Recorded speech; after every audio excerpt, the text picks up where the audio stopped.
Hello बच्चों, today we are going to read a poem of lesson 1.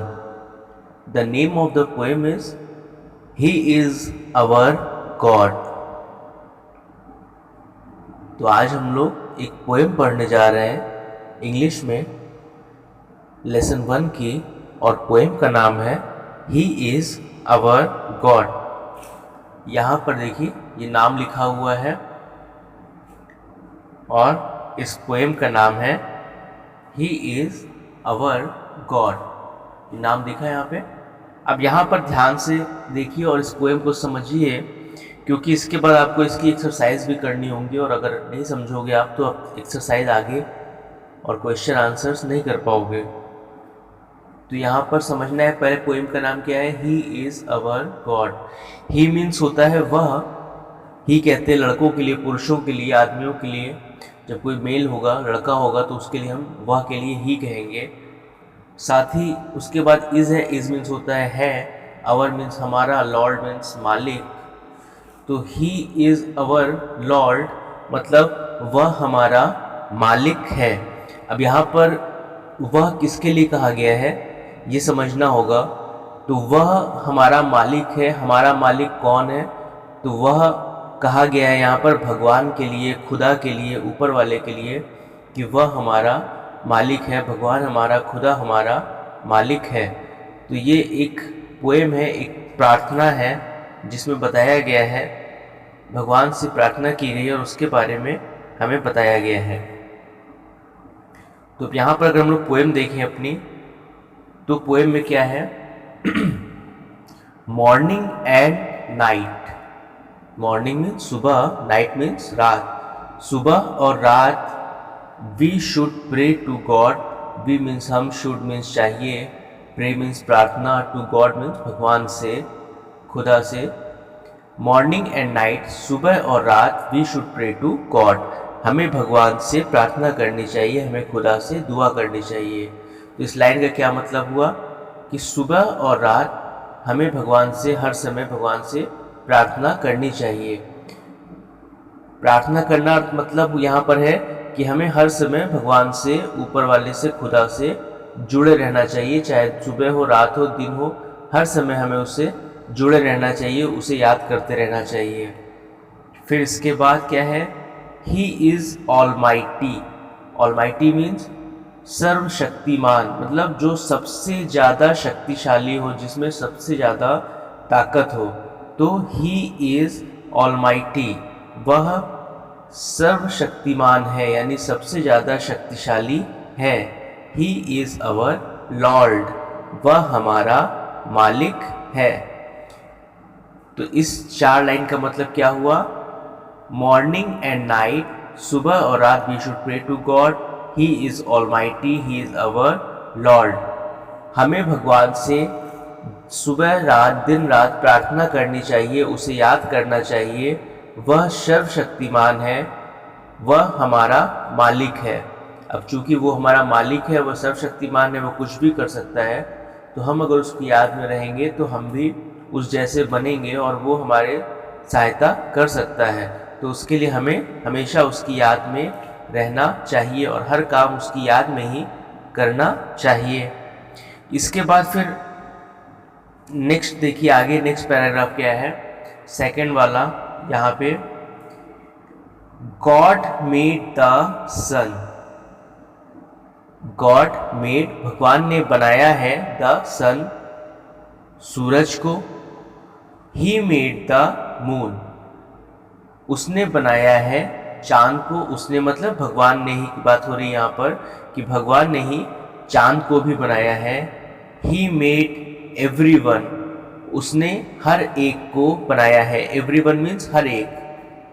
उसने हर एक को बनाया है. Like a child of his own, अपने खुद के बच्चे की तरह. क्या मतलब हुआ पूरे सेकंड पैराग्राफ का ध्यान से समझिए. God made the sun, God made the moon, he made everyone like a child of his own.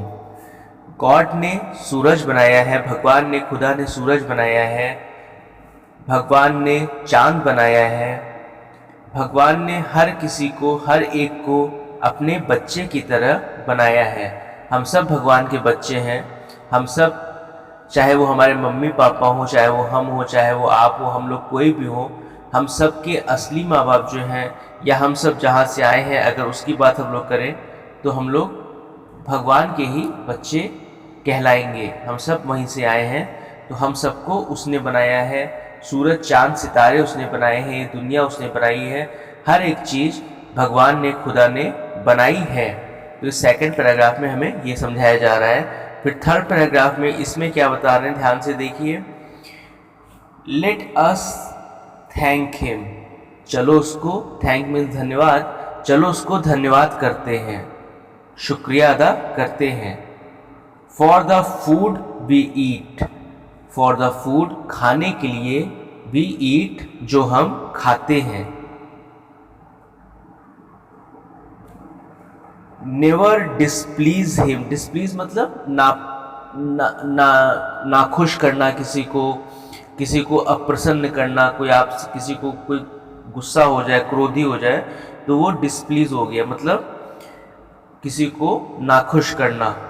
तो नेवर डिसप्लीज हिम मतलब उसको, यहाँ भगवान के लिए कहा गया है कि भगवान को कभी भी नाखुश ना करो, कभी भी उसे नाराज मत करो।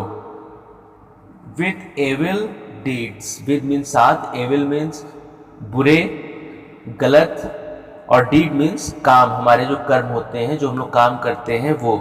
तो बुरे कर्मों के साथ, बुरे कर्मों से कभी भी उसको नाराज मत करो। तो अब इसका क्या मतलब हुआ, थर्ड पैराग्राफ को ध्यान से एक बार समझिए।